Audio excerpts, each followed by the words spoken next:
Hey guys, you're welcome to Inside the Gardening. So let's get started with today's episode. Today I will show you how to turn this old chair into focal point of your garden. So let's get started.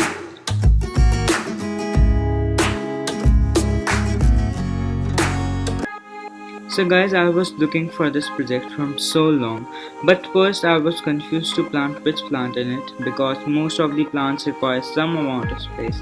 So I come up with this idea, so let me show you.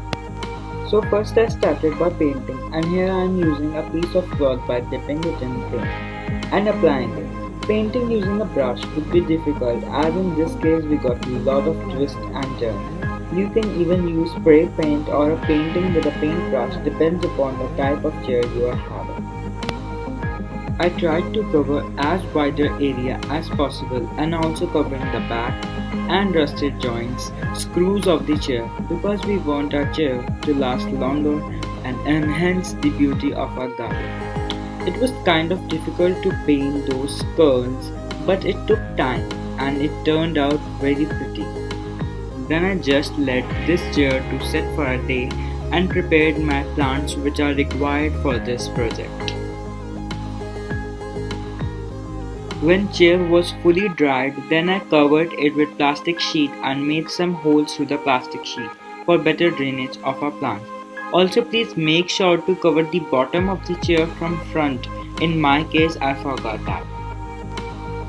Make sure there are holes in the chair cause good drainage means healthy plants. So now let's get started with planting. I am using coco peat to retain moisture because surface is not deep enough to retain moisture. After covering the base with coco peat, I started planting. Here I am using grass because they are very easy to grow and have less maintenance than other plants. You can use other plants, even succulents as well.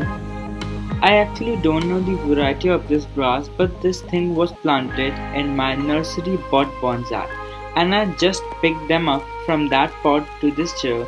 You can even start grass from seeds of just bring one piece of grass. They will produce runners and spread in that area by time. To provide finishing touches and contain our soil in, I covered the surrounding by various stones.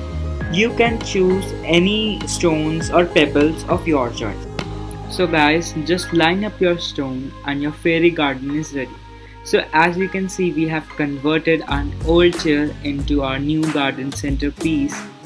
So guys, our new series We Deserve to Live is coming soon, in which we will tell you how to start a garden from nothing to everything, from clean to green. Thanks for watching this video. Stay connected till next time. If you like this video, please give it a thumbs up and also subscribe to our channel. And make sure that you get connected with us on Instagram handle where we post daily updates on our garden.